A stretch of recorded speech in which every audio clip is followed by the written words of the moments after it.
Dean didn't offer up his veins every 30 days out of some grand bleeding heart complex. He did it for the $20 grocery vouchers handed out at the clinic when you are raising a 6-year-old girl on a mechanic's wages. Pride doesn't put milk in the fridge. For 2 years, he endured the metallic loose change scent of the donation room, never caring who received his pints.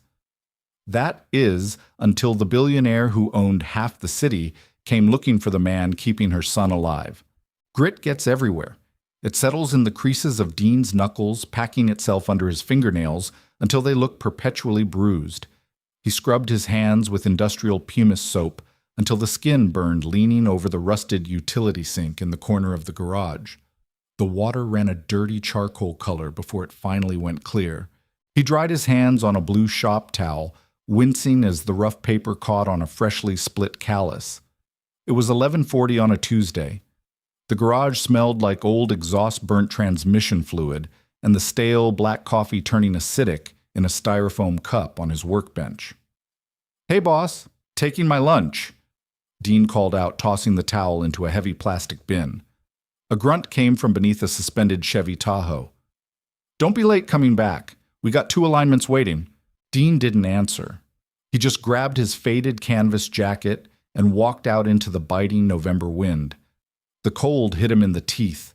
He climbed into his own car, a 15-year-old sedan that rattled in 3rd gear, and drove across town toward the medical district. He wasn't going for lunch.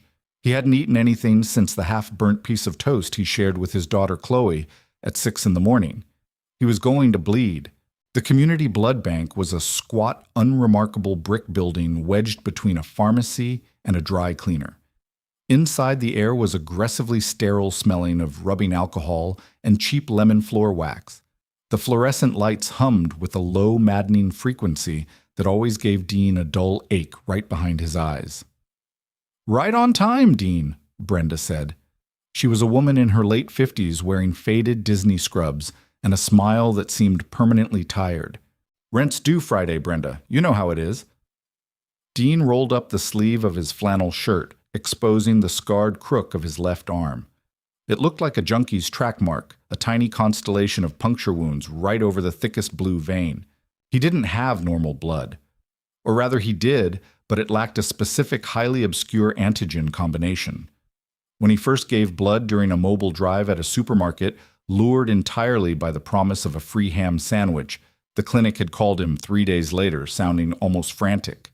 They told him he was a universal donor for a very specific, very rare subgroup. He hadn't cared about the science. He only cared that they offered a recurring $50 stipend and grocery vouchers if he came in strictly on schedule. Brenda tightened the rubber tourniquet around his bicep. It pinched the skin. "You look exhausted, honey." "Chloe's got a cough. Kept us both up." Dean stared at the ceiling tiles. One of them had a brown water stain, shaped roughly like a dog. He watched it every month. "Sharp scratch," Brenda warned. The needle went in. It wasn't a gentle feeling. It felt like a wasp sting, a sharp, invasive burn that settled into a dull, deep ache as the thick plastic tubing taped to his arm began to turn a deep, dark crimson. The machine beside him clicked an oscillating scale, weighing the bag as it filled. Dean closed his eyes. The physical drain of it always hit him around the halfway mark, a heavy lethargic coldness seeping into his extremities. He wasn't a hero. Heroes didn't sit in vinyl chairs calculating whether the $50 stipend would cover both the overdue electric bill and a new box of crayons for their kid. He was just a guy selling pieces of himself to keep the lights on. 15 minutes later, the machine beeped. Brenda withdrew the needle, pressing a hard wad of gauze against the puncture. "Keep pressure on it. Don't lift anything heavy." "I'm a mechanic, Brenda." "Lift with your good arm, then." She handed him a small paper cup of lukewarm apple juice and a crinkling foil packet of cookies. Then the real reason he was here, a small white envelope containing 2 $20 grocery vouchers and a crisp $50 bill. Dean drank the juice in one gulp. It tasted like tin and artificial sugar. He shoved the envelope into his pocket, wrapped a neon green bandage around his arm, and walked back out into the freezing wind. His legs felt a little hollow, a little light. He ignored it. He had a transmission to drop before 5 o'clock, and Chloe needed him to be whole. 4 miles away, in a room that cost more per day than Dean made in 6 months, Victoria stood entirely still. She was wearing a custom-tailored wool blazer that felt like armor. Her heels dug into the pristine linoleum of the pediatric intensive care unit. The air here didn't smell like floor wax. It smelled of ozone bleach and the quiet, desperate terror of parents waiting for bad news. Through the heavy glass window, she watched the heart monitor spike and dip. The rhythmic beep, beep, beep was the metronome of her entire existence. His hemoglobin dropped again overnight. Dr. Orris said, stepping up beside her. He was holding a tablet, not looking at her. Doctors rarely looked Victoria in the eye anymore. She had fired 3 of them. She had threatened to buy the hospital just to fire the board. Her money, a sprawling logistics and tech empire that moved billions in global freight, was a blunt instrument she swung at every problem. But it couldn't fix bone marrow. It couldn't force a failing immune system to produce red blood cells. Why did it drop? Victoria's voice was completely flat. It was the same voice she used in boardrooms when someone was about to lose their job. It was a defense mechanism, rigid and unyielding, hiding the fact that her hands were shaking inside her pockets. A plastic crisis, Aris replied quietly. The parvovirus infection he caught last week pushed his marrow into complete suppression. He isn't making his own blood, Ms. Hayes. Not right now. Victoria swallowed. Her throat felt tight, lined with sandpaper. She looked at the bed. Leo looked so small. He was 7 years old, but his skin was translucent, tracing a roadmap of delicate, useless veins. His dark hair was plastered to his forehead with sweat. He looked like a ghost. Transfuse him, Victoria ordered. Do it now. We are, Aris said gently. He pointed through the glass. A nurse was hanging a heavy dark red bag of packed red blood cells onto the IV pole. But you know the complication. Leo has developed alloantibodies. We can't just give him standard O negative anymore. His body will attack it. We rely on a very specific donor profile. Victoria stared at the plastic bag of blood. It was connected to a tube that ran directly into the port in her son's chest. That dark red fluid was the only thing keeping his heart beating. Do we have enough? She asked. We have 2 units left in the state registry that match his exact phenotype, both from the same donor. We're using one now. Victoria turned her head, her sharp jawline tense. Who is the donor? Ms. Hayes, we've had this conversation. It's a double-blind registry. I don't know who it is, and even if I did, HIPAA regulations are absolute. It's anonymous. I don't care about regulations. Victoria snapped her composure, cracking for a fraction of a second. She stepped closer to the doctor, smelling his nervous sweat beneath his cologne. My son is dying. If this donor is the only one who can keep him stable until we find a marrow match, I need him on retainer. I will pay him $1 million. I will buy him a house. I will put him on my payroll just to sit in a chair and bleed when Leo needs it. Give me the file. I don't have it, Aris insisted, backing up slightly. The blood comes from the Regional Collection Center. It has a barcode. That's it. Victoria stared at him for a long, heavy moment. Then she turned back to the window, watching the blood drip through the plastic chamber, drop by drop. A stranger's life force flowing into her son. She walked away without another word. She took the private elevator down to the underground parking garage, where her driver was waiting by a sleek black sedan. She didn't get in immediately. She stood in the damp, concrete-smelling shadows and pulled out her phone. She dialed a number she rarely used, a corporate fixer, a man named Cole who found things she wasn't legally allowed to look for. Cole, she said the moment the line clicked open. I need you to hack the regional blood bank registry. I have a barcode from a blood bag. Find the name, the address, everything. Victoria, that's federal database territory. Highly illegal. The footprint, I will double your yearly retainer.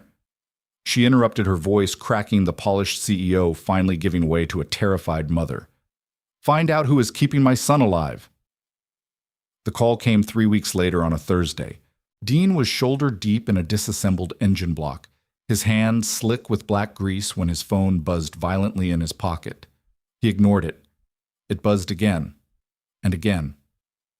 He pulled himself out, wiping his face with a filthy rag, leaving a dark streak across his jaw. He dug the phone out. It was Brenda from the clinic. "I'm not due for a week, Brenda," he said by way of greeting. "Dean, I'm sorry to bother you at work. We have an emergency request, a directed donation." Her voice sounded strained tighter than usual. "The recipient is in a critical crisis. Yours is the only unit available in the local grid. We need you to come in. Now." Dean looked at the clock on the garage wall. It was 3 p.m. Chloe got out of first grade at 3:15. "I can't. I have to pick up my kid. I don't have a sitter." "Bring her," Brenda urged. "Dean, please. It's life or death. We'll authorize a triple stipend." $150. That was new winter boots for Chloe. That was a full tank of gas and a week of groceries without having to check his bank app at the checkout line. "I'll be there in 40 minutes, Dean said.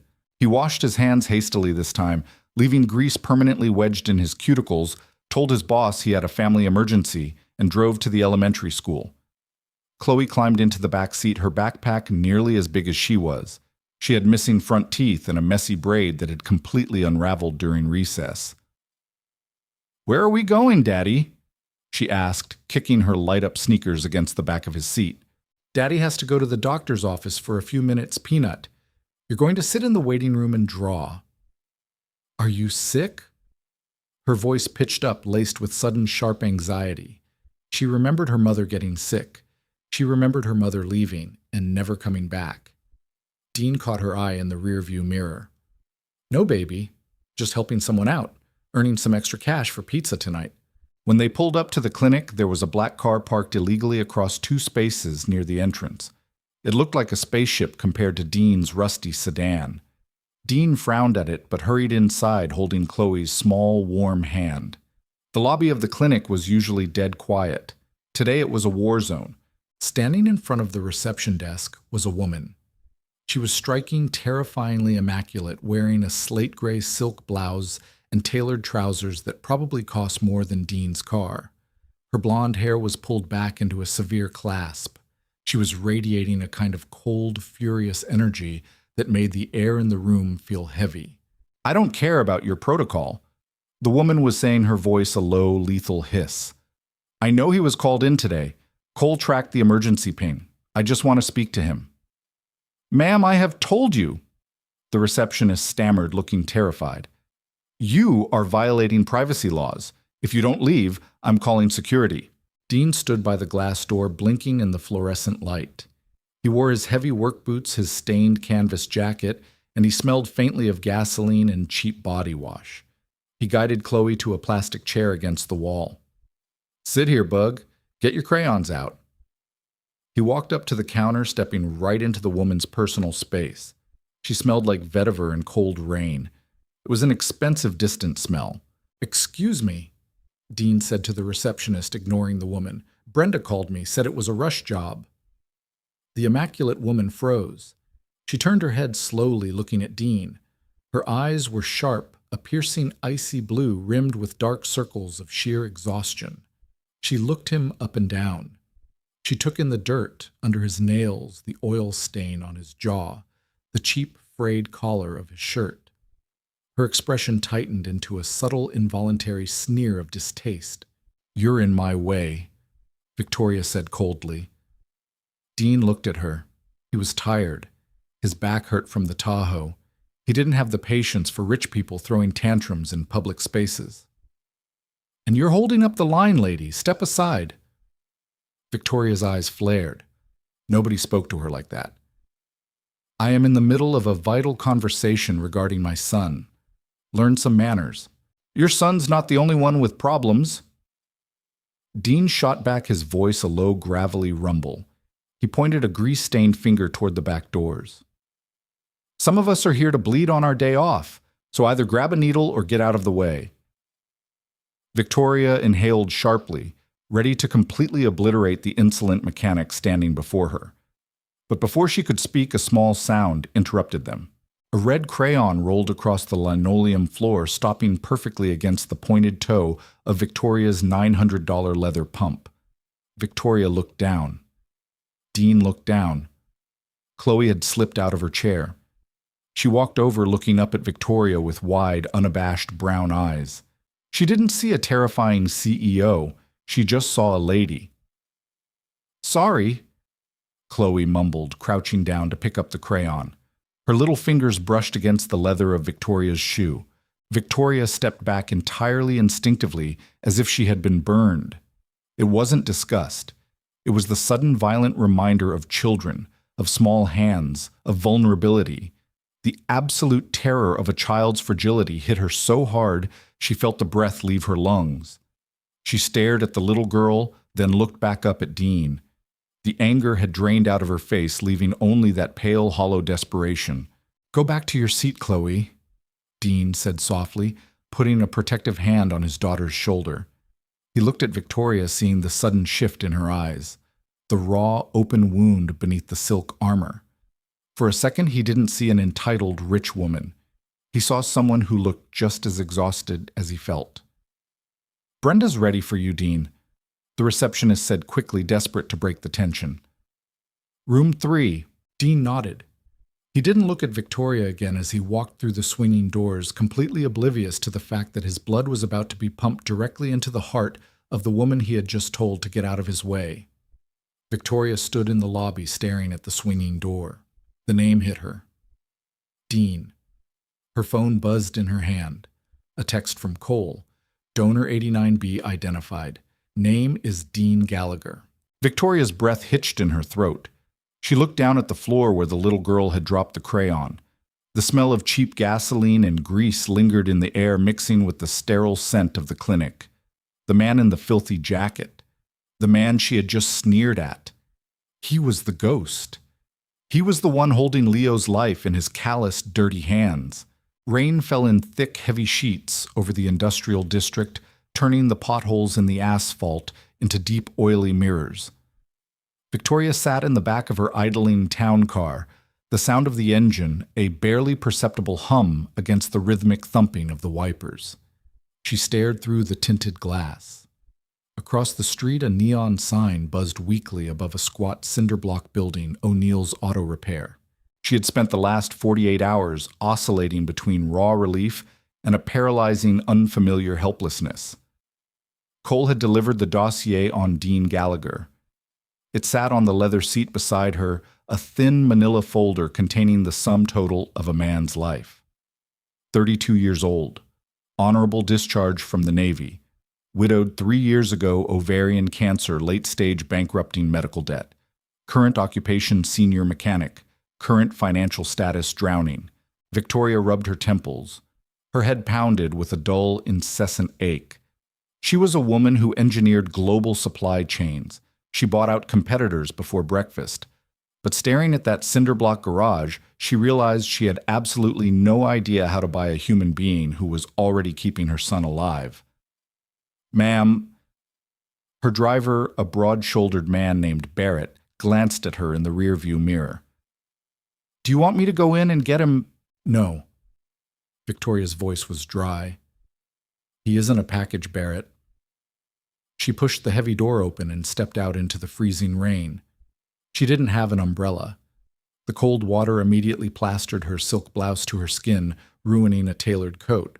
But she didn't care. The chill was sharp, grounding her. Inside the garage, the air was thick with the smell of vaporized degreaser, old rubber, and damp earth. Heavy metal music played from a paint-splattered boombox on a high shelf, vibrating against the concrete floor. Dean was standing under a hydraulic lift, wrestling with a rusted exhaust pipe. Sparks showered down as he hit the joint, with an angle grinder illuminating the tense, hard lines of his forearms.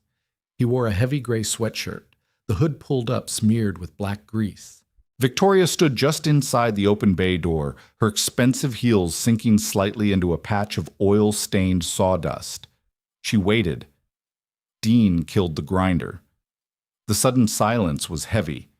He lowered the protective visor of his mask, wiping his forehead with the back of his wrist. That was when he saw her. He didn't look surprised. He looked annoyed. "You're standing in a drip zone, lady." Dean said, his voice carrying over the low hum of the rain outside. Victoria looked down.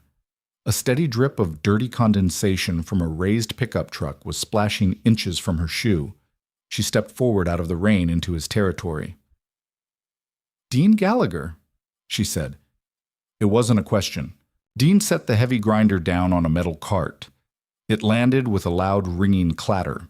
He pulled off his work gloves, revealing knuckles scraped raw and sealed with superglue. He walked over to a rag bin, grabbed a shop towel, and began slowly wiping his hands.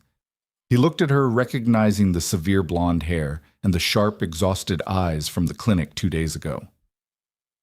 "I don't know you," Dean said flatly, "and I don't like people knowing my name when I haven't given it to them. My name is Victoria Hayes. I am the CEO of Hayes Logistics." She paused, waiting for the recognition to hit. It usually did. People usually straightened their spines, softened their voices. Dean threw the dirty rag back into the bin. "Congratulations. Your alternator broken because we're booked until Tuesday. I am not here about a car." Victoria closed the distance between them. The smell of him sweat, motor oil, and cheap bar soap was overpowering. It was a fiercely alive scent. "I'm here about my son, Leo." Dean crossed his arms. He was a head taller than her, broad and solid, a wall of working-class muscle. "I don't know a Leo." "You do." Victoria's voice cracked just a fraction. She swallowed hard, forcing the CEO back to the surface. "2 days ago, you gave an emergency-directed donation. O negative for CE and K antigens. It went directly into a cooler, and an hour later it went into my 7-year-old son's chest port. You are his donor." Dean froze. The irritation bled out of his face, replaced by a sudden rigid stillness. His eyes darted to the rain outside, then back to her. The realization clicked into place. The rude, wealthy woman at the clinic. The rush order. That was supposed to be anonymous. Dean said, his voice dropping an octave, dangerously quiet. "I have resources. You hacked my medical file." Dean stepped toward her, the sheer physical weight of his anger making Victoria flinch backward. "You tracked me down. You brought some private investigator into my life because you have money." "I did it because my son's bone marrow is failing." Victoria shouted, the sound echoing off the corrugated metal walls.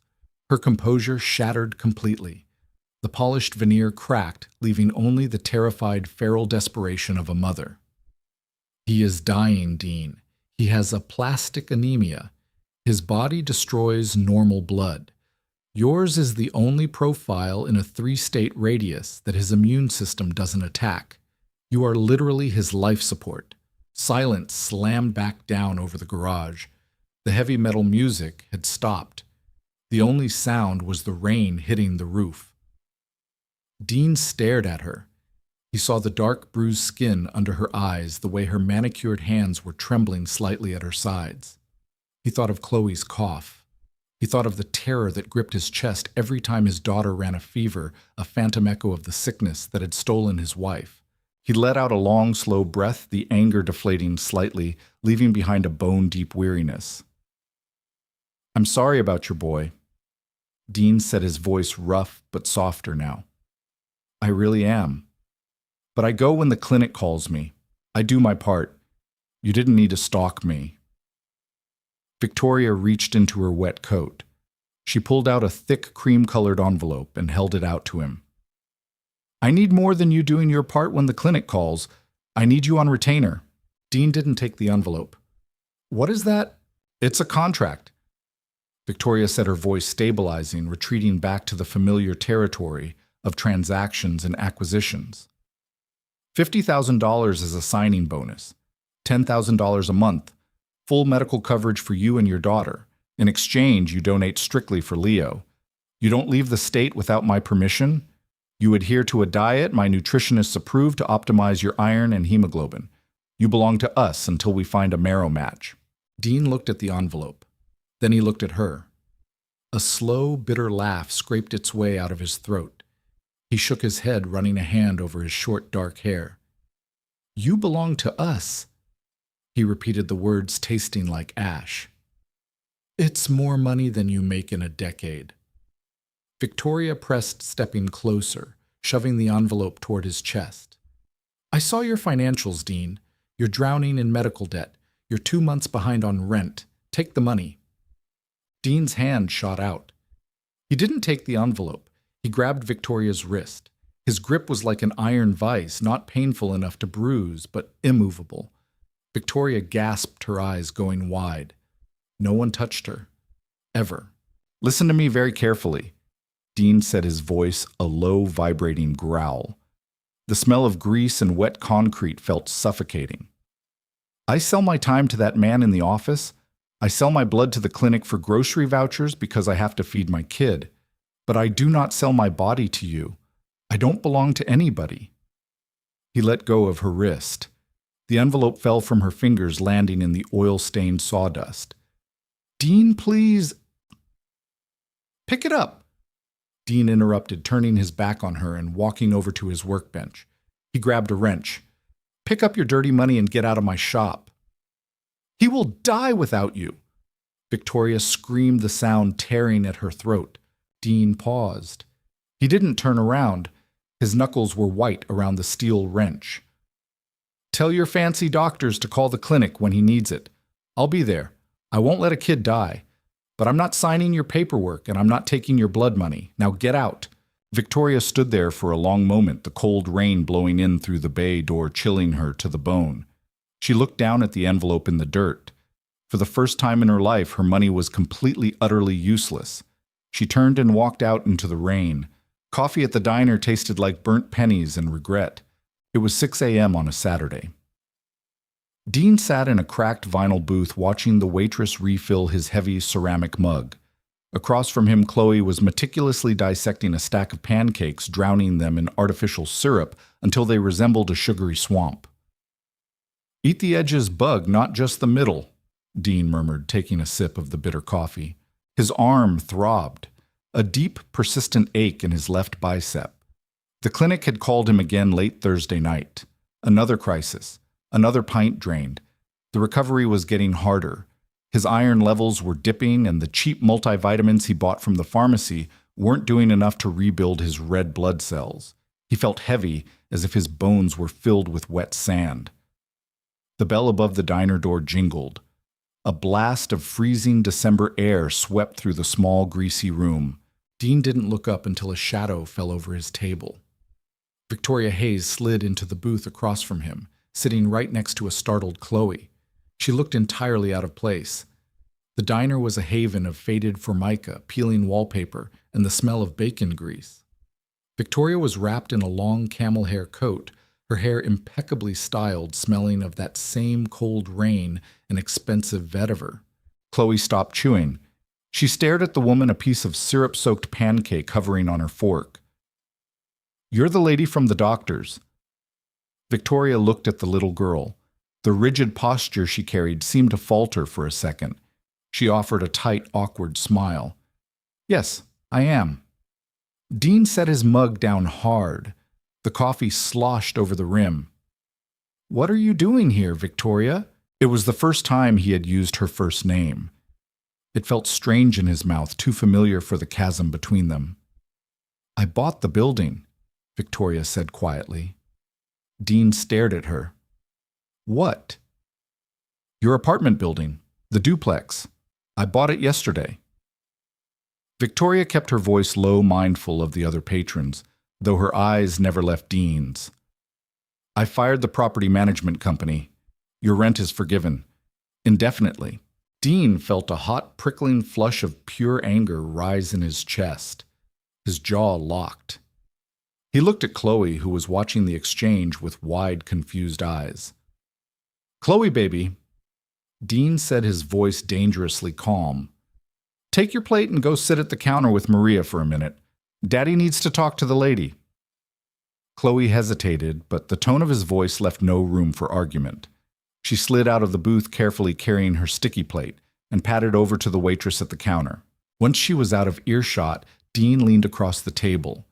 He was close enough to see the tiny, exhausted red veins in the whites of Victoria's eyes. "Are you out of your mind?" Dean hissed. "I told you no. I told you I wasn't taking your money so you go behind my back and buy my roof. I am not asking you to take my money." Victoria replied, her voice remarkably steady, despite the tremor in her hands beneath the table. "I am removing an obstacle. You are working 60 hours a week. You are stressed. You are exhausted. That affects your health, which affects your blood, which affects my son. This isn't about my health. This is about control." Dean pointed a thick, calloused finger at her. "You can't stand that there is one thing in this world you can't buy, so you're trying to trap me." "I am trying to keep him alive." Victoria shot back, leaning in her composure fracturing. "Do you have any idea what it's like to watch your child shrink, to see his skin turn gray, to sit in a sterile room and know that all the power and wealth in the world means nothing if a mechanic on the south side decides he's too tired to donate this week?" Her voice broke on the last word, a raw, ragged sound that stripped away the CEO, leaving only the mother. She pressed her hands to her face, taking a shuddering breath, fighting the tears that threatened to humiliate her in a greasy spoon diner. Dean stopped. The anger in his chest cooled, replaced by an uncomfortable, heavy ache. He looked at her hands. They were manicured perfect, but she was shaking like a leaf. He looked over at the counter. Chloe was laughing at something the waitress said, her swinging legs barely reaching the stool. If it were Chloe in that hospital bed, if it were Chloe turning gray, what would he do? He would burn the city down. He would rob a bank. He would beg, borrow, and steal. Victoria was just doing it with a checkbook instead of a gun. "I'm tired," Dean said softly. Victoria lowered her hands. She looked at him, her eyes bright and wet. "I'm tired," Dean repeated, staring at the scarred surface of the table. "I ache all the time. The needle leaves scar tissue. My boss is threatening to fire me because I keep leaving for emergencies. I'm eating spinach out of a can because meat is too expensive, and I know I need the iron to keep my count up." He looked up at her, his dark eyes stripped of defiance, leaving only the raw, exhausting reality of his life. "I don't want your contract," Dean said. "I don't want to be your employee, and I don't want you owning my apartment. Sell it back to the old landlord." Victoria opened her mouth to argue, but Dean held up a hand. "But," Dean continued, his voice heavy, "I will come to the hospital. You don't have to go through the clinic anymore. If Leo needs it, you call me directly, day or night. I'll come." Victoria stared at him, trying to read the angle. In her world, there was always an angle. "Why without the money? Why would you do that?" Dean looked over at Chloe again. "Because I'm a dad. And if the roles were reversed, I'd want someone to do it for her." He looked back at Victoria. "But you pay for my time off work, and you buy the good juice for after. None of that cheap apple crap." A short, breathless sound escaped Victoria's lips. It was half a sob, half a laugh. The tension that had been strangling her for weeks seemed to snap all at once. "Done," she whispered. Dean reached across the table, his grease-stained, calloused hand open. Victoria looked at it for a second. Then she reached out and grasped it. Her skin was soft, cool. His was rough, warm, and scored with hard labor. It was a collision of two entirely different universes anchored by the pulse of blood that tied them together. Alarms do not ring in the pediatric intensive care unit. They chime. It is a deliberate design choice meant to reduce panic. But to the parents living in the sterile corridors, the soft melodic ping, ping, ping is the sound of nightmares. It was 2:14 a.m. on a Tuesday when Victoria's phone vibrated violently against the bedside table in Leo's private suite. She was asleep in the uncomfortable vinyl recliner, wearing the same clothes she had worn to the office. She woke instantly. Dr. Eris was standing in the doorway, his face pale beneath the harsh fluorescent lights. "He's bleeding into his joint," Eris said, skipping any preamble. "Spontaneous hemorrhage in the right knee. platelets are non-existent, and his red count just plummeted. The parvovirus is attacking the marrow aggressively. He's going into hypovolemic shock. Victoria felt the floor drop out from beneath her. Transfuse him. We don't have it. Aris said, his voice tight. The blood bank is tapped. His specific phenotype we used the last reserve unit 2 days ago. He needs whole blood fresh right now, or his heart is going to stop from the strain. Victoria didn't hesitate. She didn't ask questions. She grabbed her phone and dialed the number she had saved exactly 3 weeks ago. It rang twice. Yeah.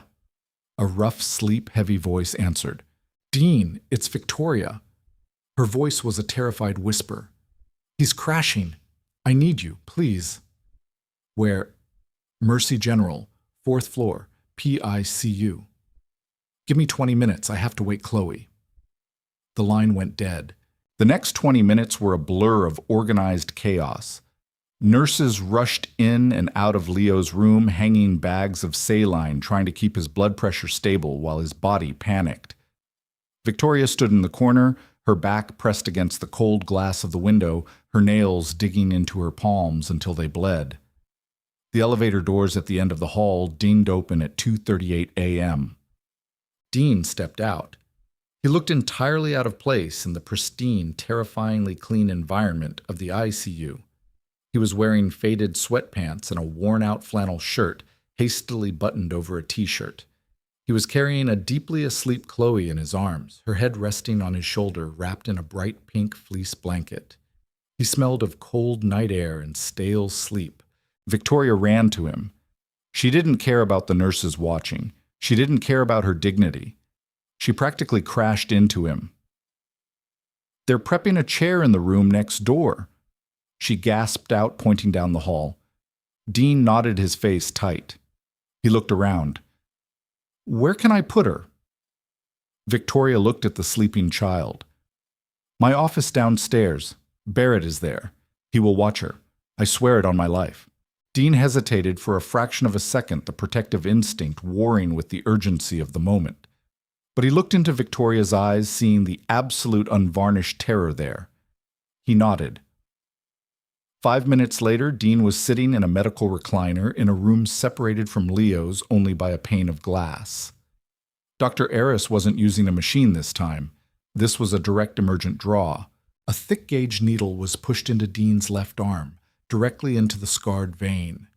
The tube didn't go into a bag. It went through a rapid-spin centrifuge machine on a cart filtering out the necessary red cells, and a second tube ran directly through a port in the wall into the neighboring room and straight into Leo's chest. Direct line. Life to life. Dean gripped the armrests of the chair. The pull was aggressive. Usually a donation took 15 minutes. They were accelerating the draw to stabilize the boy's dropping pressure.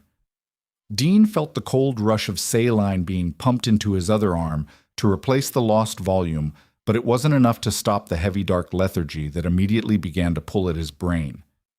Victoria stood by the glass, looking back and forth between the two rooms. On one side, her son pale as parchment, surrounded by machines. On the other side, Dean. The mechanic's skin was turning a waxy grayish color. Sweat beaded on his forehead. His eyes were half closed, his breathing shallow. He looked like a man being drained hollow. Victoria walked over to Dean's chair. The room smelled of iodine and the metallic coppery tang of fresh blood. Are you okay? She asked, her voice trembling. Dean let out a weak, breathy laugh. Feel like I got hit by a truck. He swallowed hard, his throat dry. Is it working? Victoria looked through the glass. The heart monitor in Leo's room, which had been a frantic, erratic, jagged line, was slowly, agonizingly beginning to spread out. The terrifying alarms had stopped chiming. His pressure is stabilizing, Dr. Aris called out from the other room. Victoria looked back down at Dean. The resentment, the power struggle, the anger, it all evaporated, leaving behind a profound, crushing weight of gratitude. This man who struggled to pay his rent, who scrubbed grease from his hands until they bled, was sitting in a chair literally pouring his own life into her son. She reached out tentatively and placed her hand over Dean's right hand, the one gripping the armrest. Her skin was cool. His was cold, the blood leaving his extremities. Dean opened his eyes. They were unfocused heavy, but he looked at her. "Thank you," Victoria whispered the words, inadequate, utterly failing to encompass the magnitude of what was happening. Tears finally spilled over her lashes, hot and fast, dropping onto the rough fabric of Dean's flannel sleeve. Dean offered a weak, crooked smile. "Told you. I'd come." He closed his eyes, his head rolling to the side, as the exhaustion finally pulled him under. The centrifuge whirred a mechanical heartbeat in the quiet room. Victoria stood there, her hand resting over his, watching the dark, rich crimson travel through the plastic tubing bridging the impossible gap between their two worlds. Consciousness returned in a slow, muddy wave. Dean tried to swallow, but his tongue felt like a piece of dry felt scraped across the roof of his mouth. A rhythmic, hushed sighing filled the room, not the harsh rattling of his apartment's radiator, but the whisper-quiet hum of high-end climate control. He opened his eyes. The light was dim, filtered through expensive motorized blackout shades. He was lying on a mattress that felt absurdly supportive, wrapped in sheets that breathed like cool silk against his skin. He tried to push himself up. His left arm screamed in protest, a hot tearing sensation radiating from the crook of his elbow all the way to his shoulder. He gasped, falling back against the pillows. "Don't move." The voice came from the corner of the room. Victoria stepped out of the shadows. She looked wrecked. The immaculate slate-gray silk blouse she had worn hours ago was wrinkled and stained with a single dark drop of dried blood near the collar. Her hair was down, falling around her shoulders in a tangled, unbrushed mess. She was holding a styrofoam cup of water with a bendable plastic straw. She walked to the edge of the bed and held the straw to his lips. "Drink. Slowly. They pumped you full of saline, but your red count is dangerously low." Dean drank. The water was ice cold and tasted vaguely of plastic, but it was the best thing he had ever swallowed. He drained half the cup before pulling away, coughing weakly. "Where's Chloe?" He rasped, his voice sounding like gravel crushed under a tire. "She is safe," Victoria said instantly, anticipating the panic. "She slept through the night in my office. Barrett took her to school an hour ago. He bought her a hot breakfast, pancakes, and a new backpack because he noticed the zipper on hers was broken." Dean closed his eyes, a spike of humiliated pride warring with profound relief. "You didn't have to buy her things. Barrett did it with his own money." Victoria lied smoothly, setting the cup down on the rolling tray table. "He has a soft spot for missing front teeth." Dean looked at his arm. A massive, angry hematoma was already blooming beneath the clear plastic dressing, a violently purple and black bruise spreading across his pale skin. It looked like he had been beaten with a lead pipe. "Leo?" Dean asked quietly. Victoria's breath hitched. She sat down heavily in the leather visitor's chair beside the bed. The CEO posture was completely gone.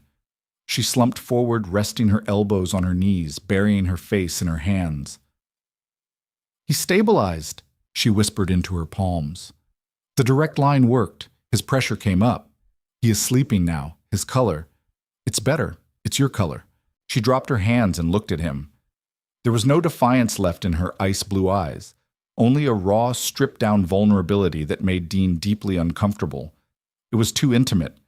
They were strangers separated by millions of dollars and an impassable class divide, yet he had literally poured a piece of his own survival into her child. "You passed out," Victoria said softly. "Your heart rate dropped to 40 beats a minute. Dr. Eris was terrified you were going to code. You gave him too much."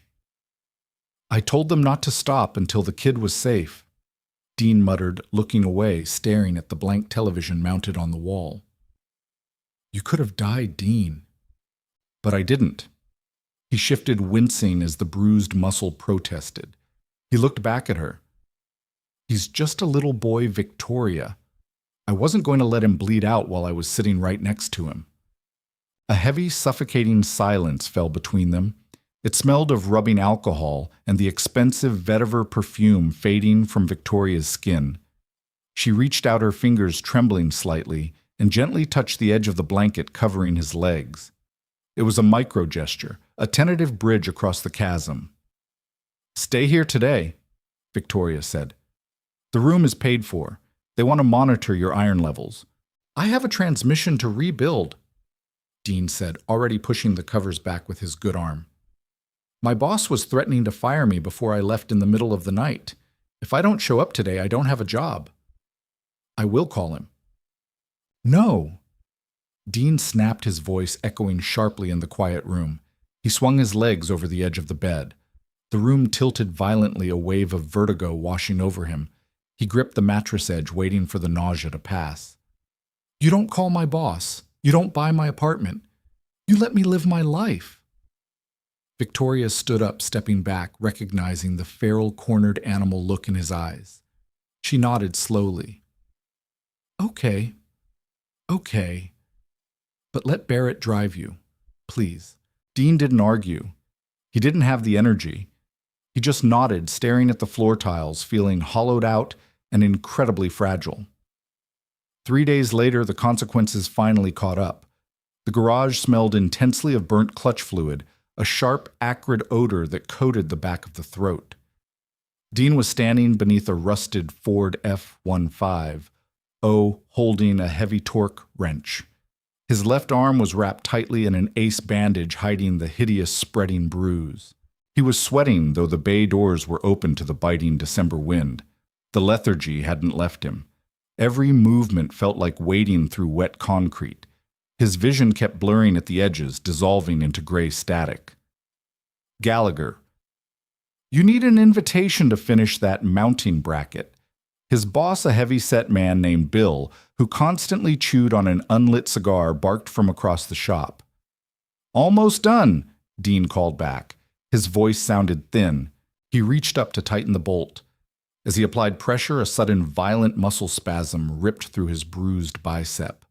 The pain was blinding. Dean gasped, his grip failing.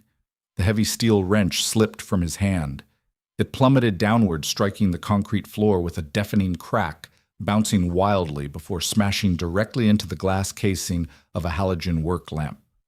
The bulb shattered, showering Dean's boots in hot glass and plunging his bay into shadows.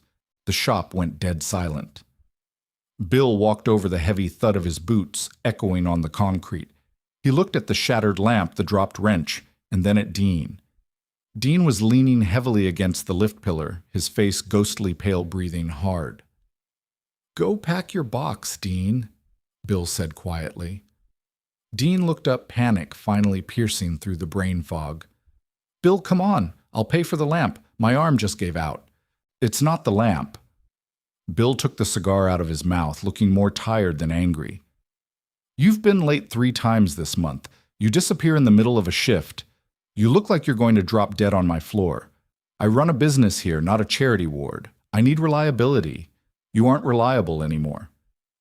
"I have a kid, Bill. I need this job."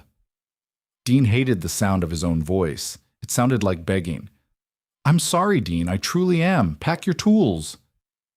Bill turned and walked back to the office, shutting the glass door behind him. An hour later, Dean was standing on the peeling wooden porch of his duplex. His massive red metal snap-on rolling tool chest sat next to him on the cracked concrete.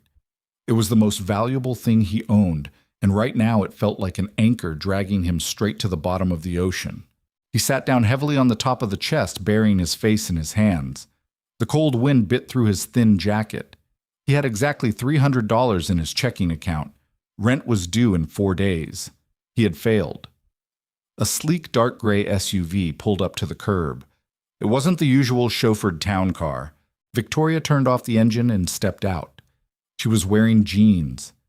It was the first time Dean had ever seen her in denim. Paired with a heavy oversized cashmere sweater, she looked jarringly normal. She walked up the cracked walkway carrying 2 brown paper bags that smelled heavily of garlic soy sauce and fried oil. She looked at Dean sitting on the tool chest. She looked at the padlocked drawers. She understood immediately. "You didn't have to come here." Dean said, his voice completely devoid of emotion. I'm not bleeding today. Victoria ignored the barb. She walked up the porch steps and held up the bags. I brought Szechuan, extra spicy. I assumed you needed to eat something that wasn't from a vending machine. Dean stared at her. The utter absurdity of a billionaire standing on his rotting porch holding takeout was almost enough to make him laugh. He stood up defeated. He unlocked the front door, pushing it open with his shoulder. Chloe's at an after-school program until 5. It's just me, and it's messy. I can handle messy, Victoria said, stepping inside. The apartment was incredibly small. The living room doubled as a dining area dominated by a thrift store sofa that had seen better decades. But it was clean, impeccably clean. There were framed drawings of badly proportioned animals on the walls, and a small artificial Christmas tree sat on a milk crate in the corner, strung with multicolored lights.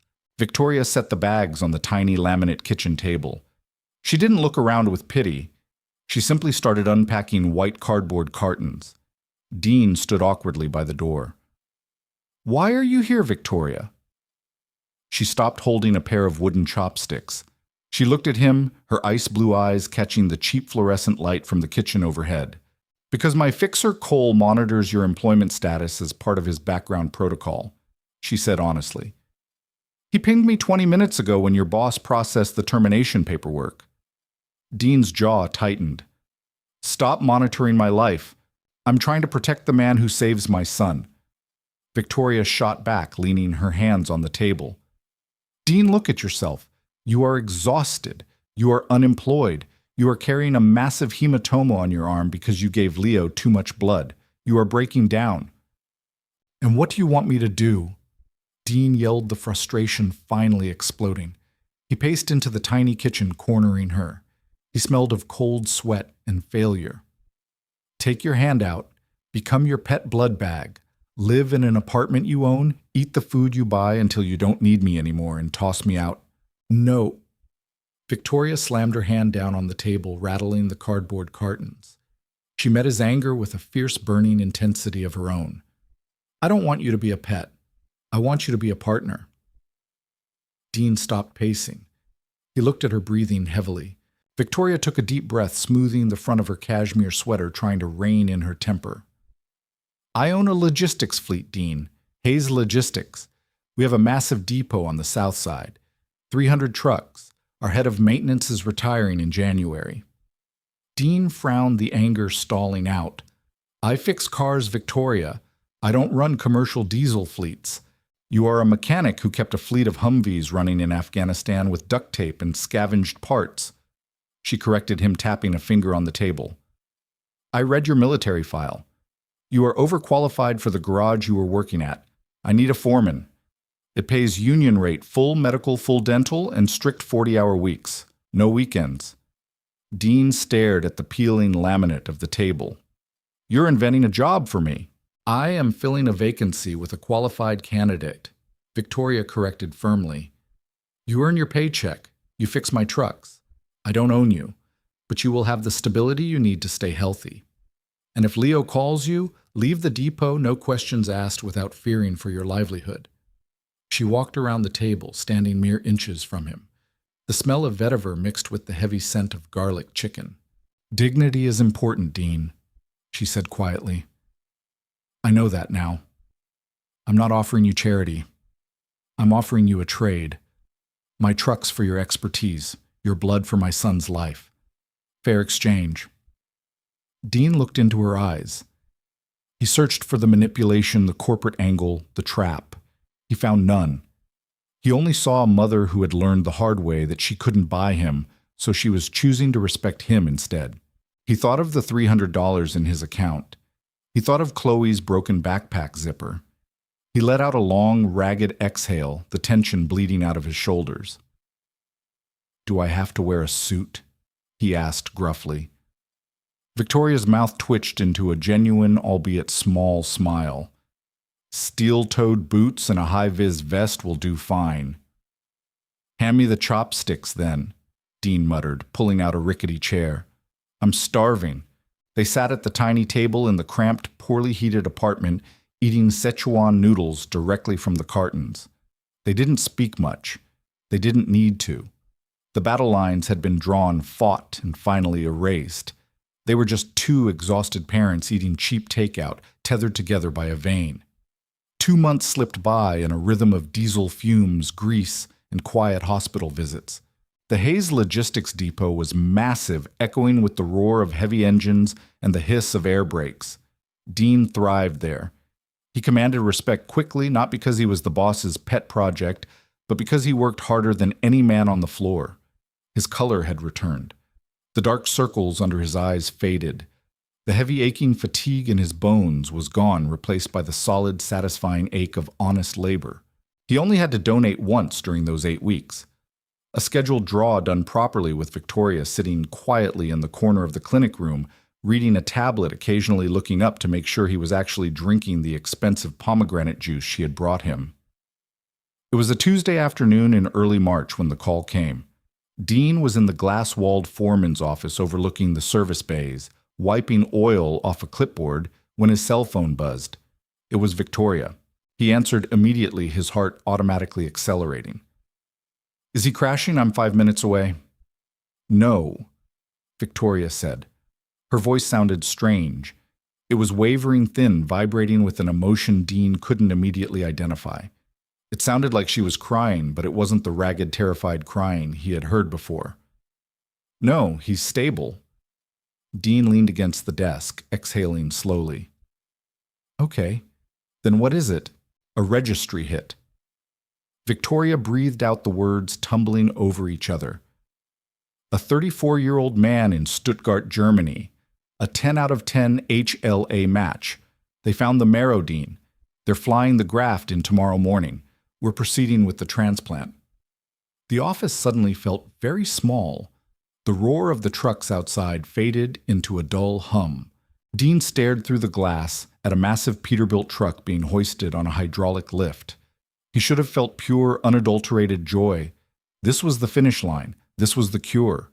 Instead, a strange, hollow pang of grief hit him squarely in the chest. For months, he had been the lifeline.